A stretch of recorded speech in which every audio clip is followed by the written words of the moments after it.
We are discussing the sequence of Buddhist practice.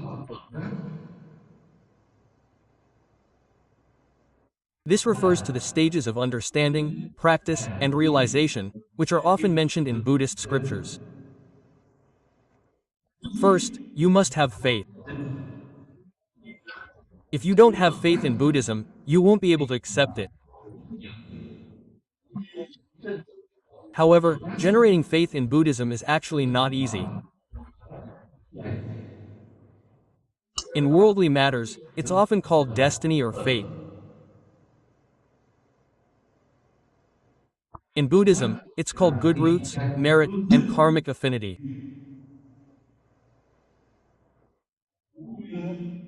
Without good roots, merit, and karmic affinity, this will be difficult.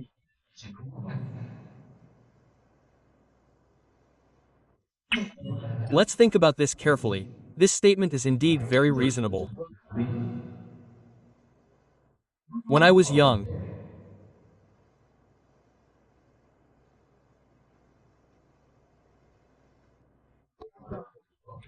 during my school years, society at that time was eradicating superstition.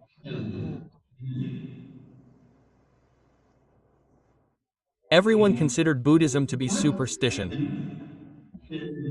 Therefore, from a young age, we had this concept, all considering Buddhism to be superstition, and unable to accept it.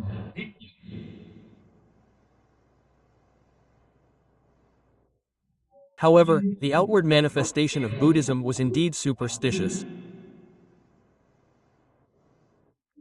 Because Taiwan is small in area, several Dharma masters from mainland China often came to Taiwan to lecture on Buddhist scriptures, but there were none in mainland China.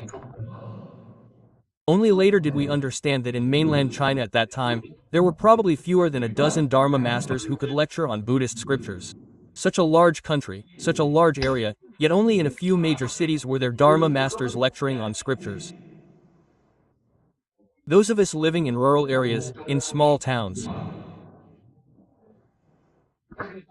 basically had never heard of anyone lecturing on scriptures. We only heard monks chanting scriptures, never heard anyone lecturing on them.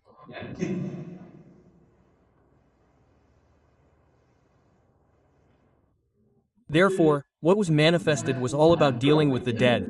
The people in the temples interacted with the dead, establishing relationships with them.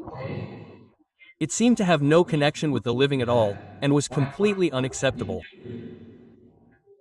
Therefore, when I was young, I went to church, to a Christian church, and listened to the pastor preach. Often, what I heard seemed very reasonable. Conversely, Buddhism was inferior to them.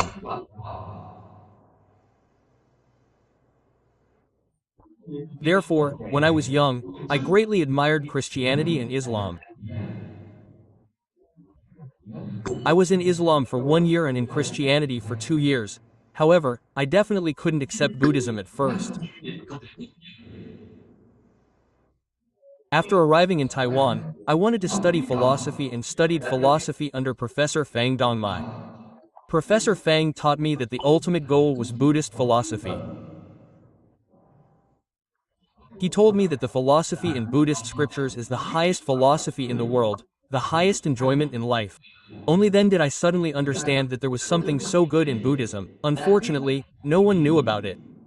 To be honest, even the ordained monks didn't talk about it.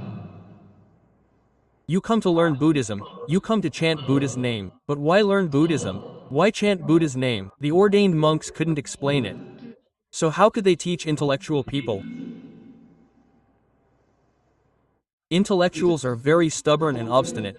How could they accept it? Therefore, after receiving Professor Fang's teachings, I realized that there are treasures and precious things in Buddhism. But these precious things are not spoken of by the ordained monks. We could only go to the temples to find scriptures to read. It's truly regrettable. Later, I had the opportunity to listen to Dharma masters expounding on the scriptures. It's so difficult to encounter this opportunity, so difficult to discover such good things. If we don't discover it, then there's nothing to say. But since we have discovered it, we should benefit from it. If we cannot promote and propagate Buddhism, if we cannot do a good job of spreading the Dharma, we will feel very guilty towards Shakyamuni Buddha and towards the numerous scriptures that have been passed down. Therefore, this is what motivates me. I must sincerely dedicate myself to promoting Buddhism.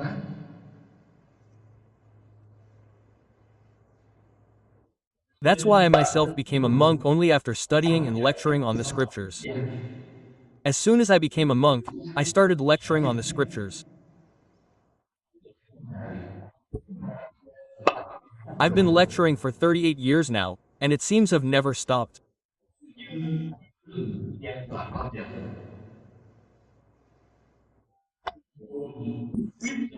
At least 7 lectures a week, sometimes as many as 20 or 30.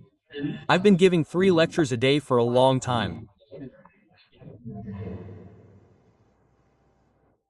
This is because we feel we have a mission. What is Buddhism? This must be explained to everyone. Everyone must be told so that they know. Therefore, the first thing is that we must have faith in our teacher. We must believe that Shakyamuni Buddha did not deceive us.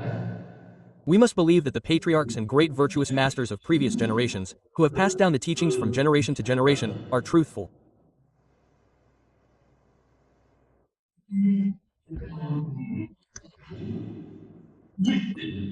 But mere belief is not enough. We must seek understanding. Buddhism is not like Christianity, where belief alone leads to salvation. In Buddhism, mere belief is insufficient. Belief alone means you have only just entered the door. You are not yet saved. You must understand, you must comprehend, you must understand accurately, and you must understand completely. After understanding, you must practice. Practice means putting it into action. Transforming the theories, methods, and realms of Buddhism into our own actual life behaviors and actions. This is called practice. So what is called realization? It is verifying in real life that the principles and teachings taught by the Buddha are correct.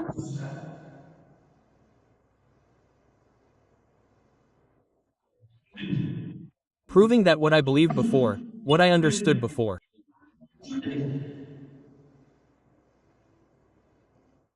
Has that meaning? Faith, understanding, practice, and realization, along with the meaning and significance mentioned earlier, are the same. There are 4 stages. Only with such perfect integration can it be complete. Secondly, the traditional method of learning from a teacher in the past was better than our current method. This is the teacher-disciple lineage that I mentioned to you on the first day. This point is extremely important.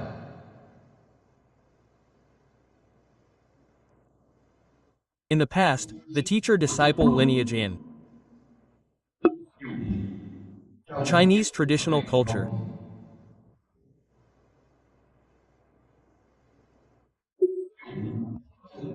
applied to the study of Buddhism was absolutely correct.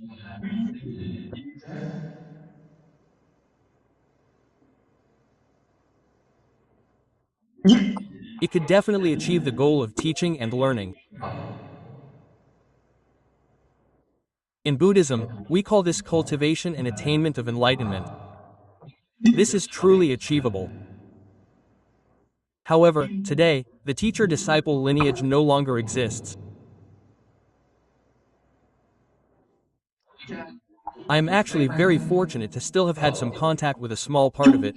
Perhaps from me onwards, it will be completely lost and will no longer exist. I am still able to have some contact with a small part of it, which is truly very fortunate. What is called the teacher-disciple lineage? Learning from a teacher.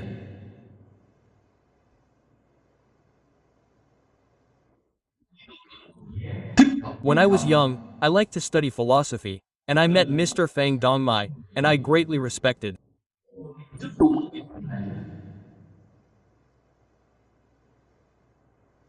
him. I wanted to study with the professor. At that time, I was still working, and I only hoped to attend his classes as an auditor during my free time. He taught philosophy at Taiwan University. I wanted to go to the university to listen to his lectures, so I wrote him a letter asking for permission. I also wrote an essay and sent it to him for his review.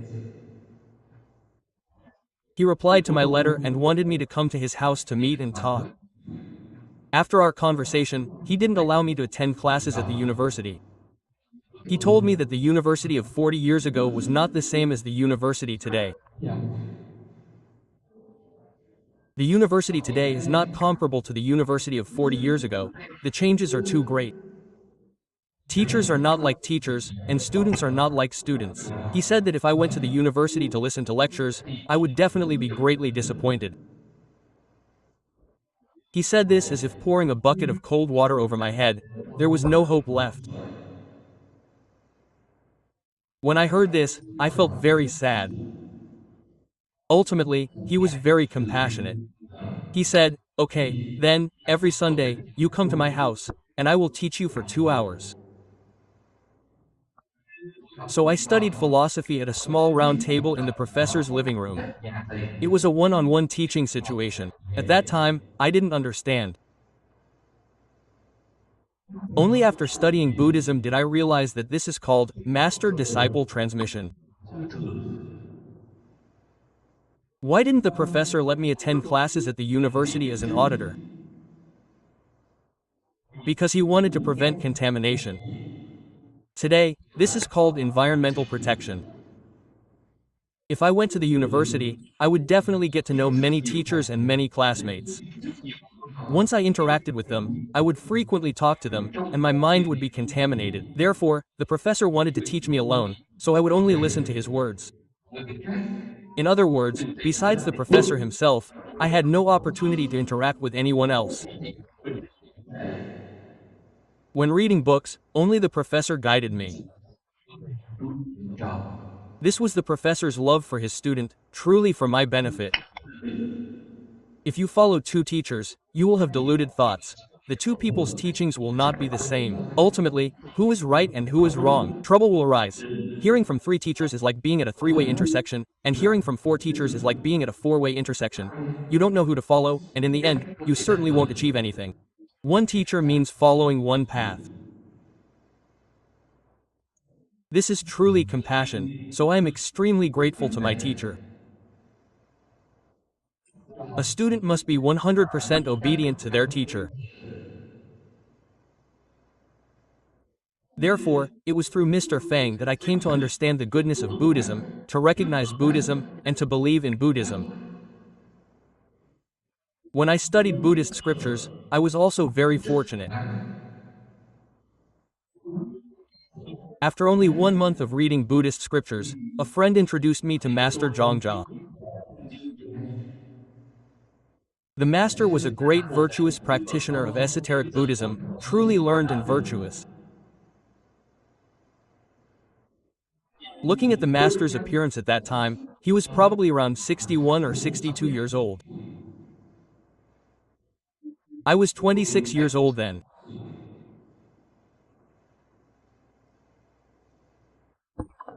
Just like Mr. Fang, the master gave me 2 hours every week. He knew I was reading scriptures, and when I had questions, we would meet once a week. I would ask questions and he would answer them for me. The master taught me some important principles in cultivation and learning. My foundation in Buddhism was established by Master Zhongjia. I studied with him for 3 years, and he was my only teacher.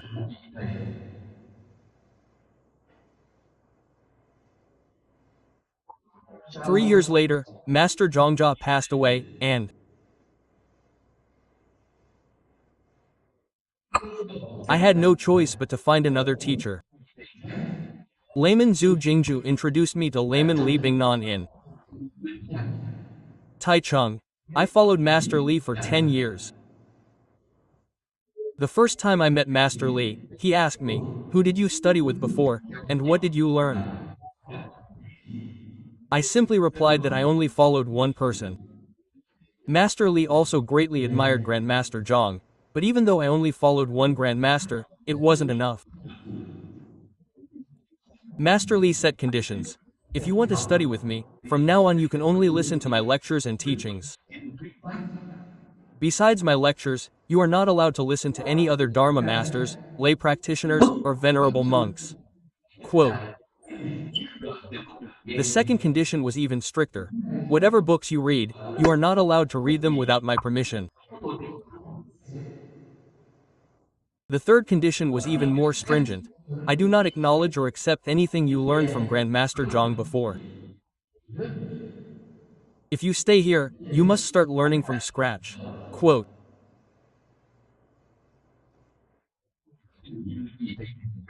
I thought this teacher was too strict and demanding, but after much thought, I still accepted his conditions and became his student. After I agreed, he told me that these three conditions had a 5-year term, and I had to abide by them for 5 years.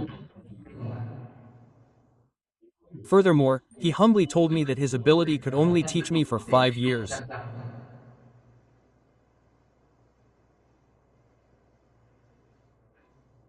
This is the transmission of the Dharma. Where can you find such a teacher today? Which student would accept these conditions? I only touched upon the edge of this Dharma transmission. I accepted it. He set the conditions, and I accepted them. After accepting them for about half a year, I truly benefited and gained good things. Therefore, I realized that before, Grandmaster Zhang and Master Feng were very sincere, compassionate, loving, and protective of me, preventing me from falling into wrong views and guiding me on the right path. Therefore, under Master Li, I achieved results. In Master Li's assembly, I deeply felt the goodness and benefits of this teaching method. The old master asked me to abide by the rules for 5 years, but I extended it for another 5 years. I kept it for 10 years. For 10 years, I absolutely did not violate his rules. After 10 years, I have indeed become quite proficient, especially on the lecture platform, where everything seems to go smoothly and according to plan.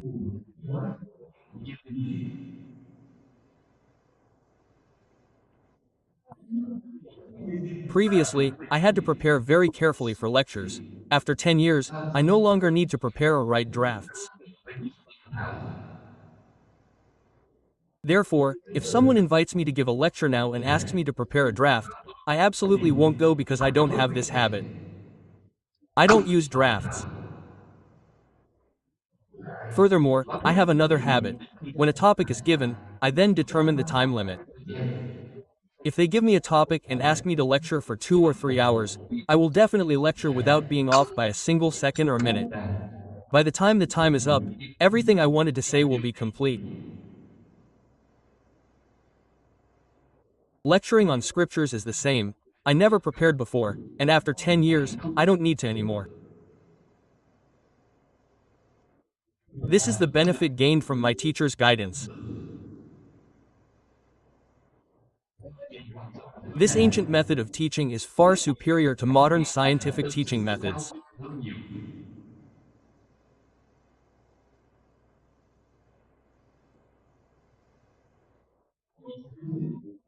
Therefore, I advise everyone to focus on one subject.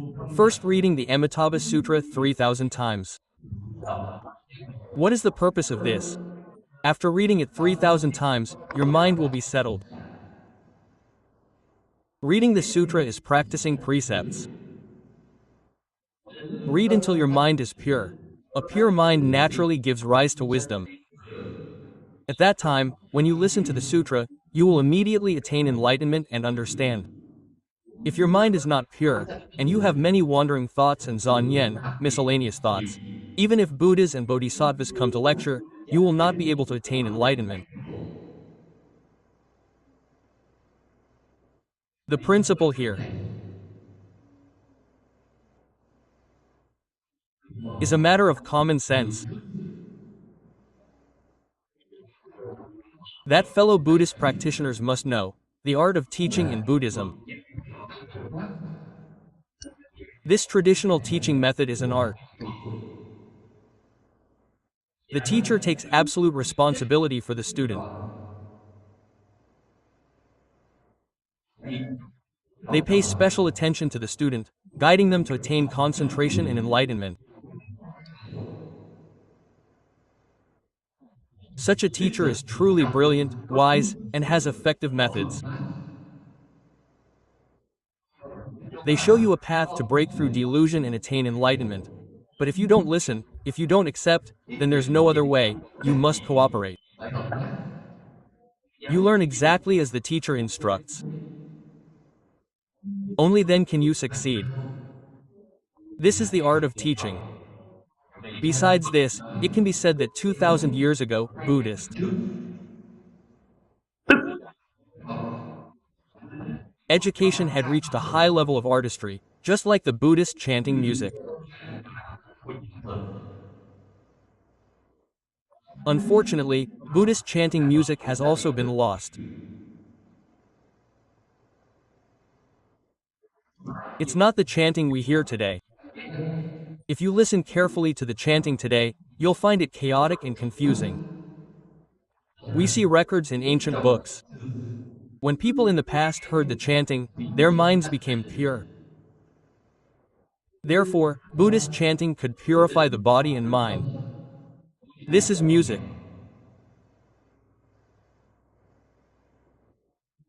Using this to achieve the three trainings of precepts, concentration, and wisdom. Using art, using sculpture. Look at the Buddhist statues, Bodhisattva statues, Arhat statues, celestial being statues. Those statues are symbolic representations, a form of teaching. But today we treat them as deities to worship. Don't you think this is worrying? How wrong have we become?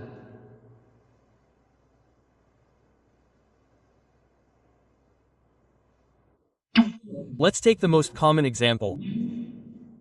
For example, you enter a temple. Temples in the past were schools, Buddhist schools. Why were they built in the form of palaces? Because in the minds of the ancient Chinese people, the most respected person was the emperor.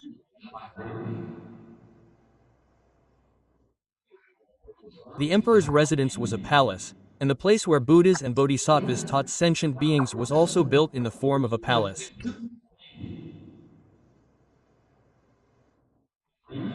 That's the reasoning. It's called a temple, Tera. During the Han Dynasty, temple was the name of a government office. Now it has been transformed into a shrine, and this meaning is wrong. It was a government office. This Buddhist temple was for Buddhist education. The main work there was spreading Buddhist education.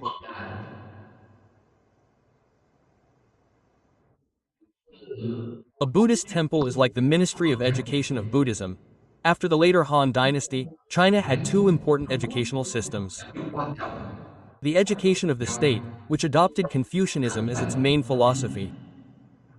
Under the Prime Minister, there were 6 ministries, one of which was called the Ministry of Rights. The Ministry of Rights was the National Education Ministry, directly managed by the Emperor. Below the Emperor were 9 officials heading 9 departments, called the 9 ministers. After Buddhism was introduced to China, it was initially handled by the Honglu Temple. The Honglu Temple was equivalent to today's Ministry of Foreign Affairs, receiving guests from foreign countries. Why did China want to keep them in China and not let them leave? The Honglu Temple couldn't handle them indefinitely, so another temple was established. Thus, there were 10 departments under the emperor. What was this new temple called? At that time, white horses were used to carry scriptures, bringing Buddhist scriptures and Buddhist statues from the western regions back to China. From this, you can see the gratitude of the Chinese people. We cannot forget the contribution of the white horses. Therefore, this temple was called the White Horse Temple. This is the first Buddhist temple in China. Therefore, a temple is a Buddhist educational institution, not a temple for worshipping gods. This must be clearly understood. The main hall of the temple is the assembly hall, and in the center is the Buddha statue. You see, we worship one Buddha and two Bodhisattvas.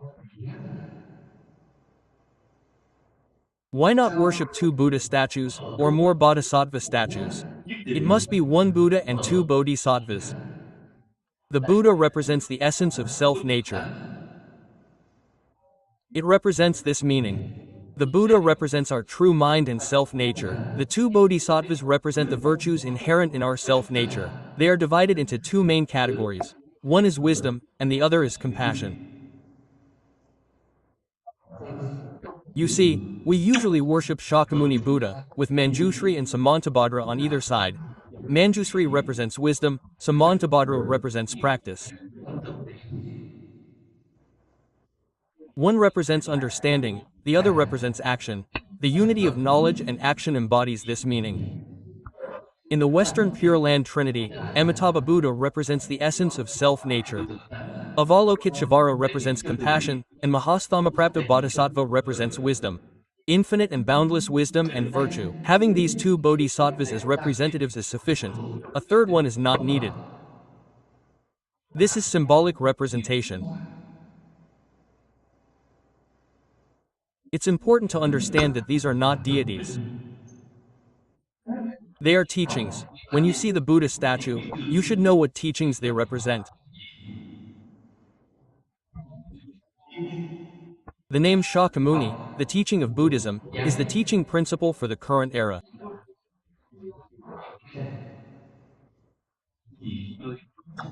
Because people in this world lack compassion and are self-serving, the teaching principle of Buddhism is compassion.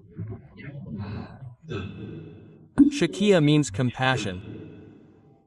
Secondly, the minds of all sentient beings are impure. From morning till night, they have chaotic thoughts of greed, anger, ignorance, and arrogance. Therefore, the name includes Muni. The meaning of Muni is pure mind.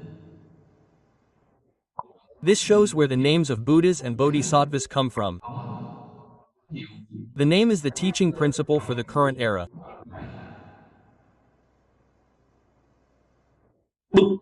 Anyone who attains Buddhahood here must be called Shakyamuni.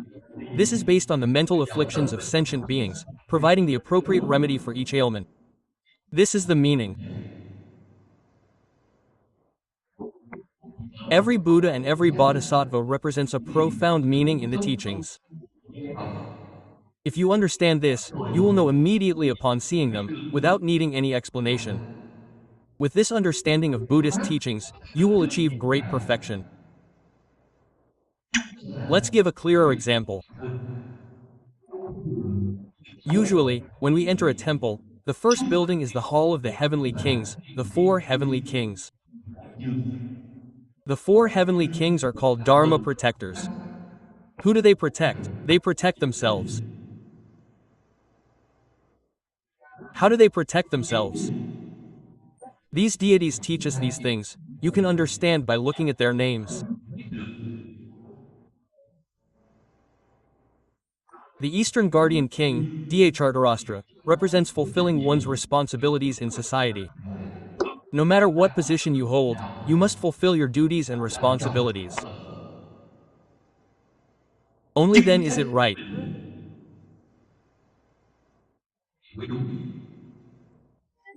If everyone fulfills their duties and responsibilities,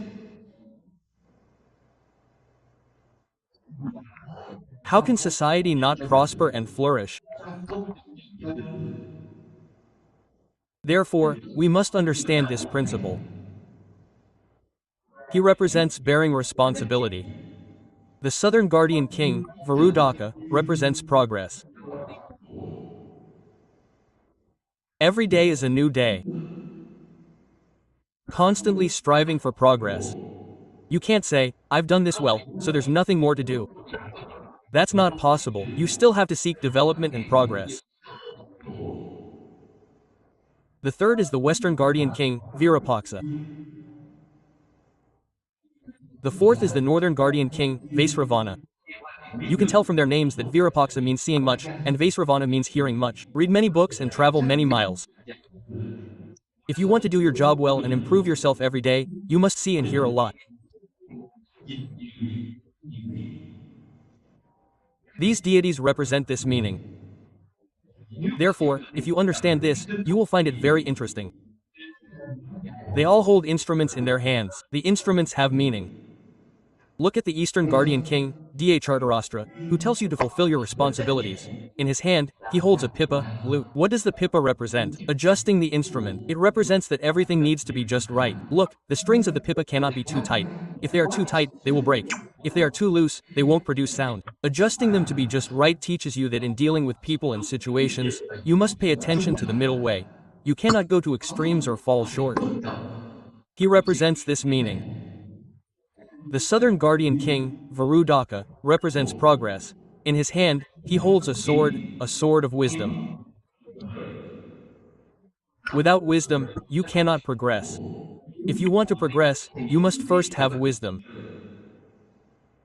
Therefore, the sword represents wisdom. The Western Guardian King, Virapaksa, tells you to see much. In his hand, he holds a dragon or a snake.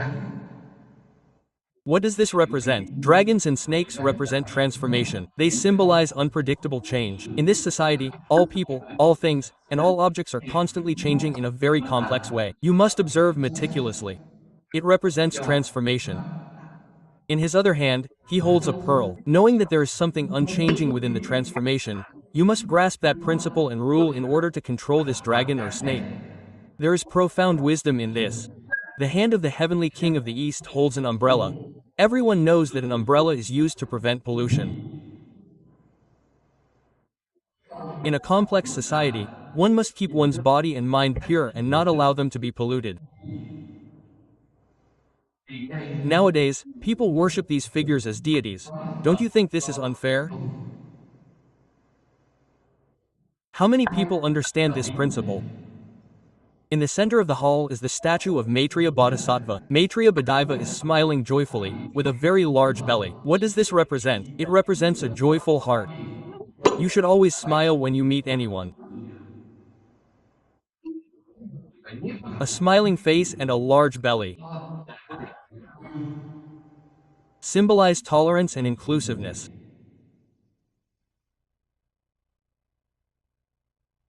Cultivate a mind of equality and show a joyful appearance.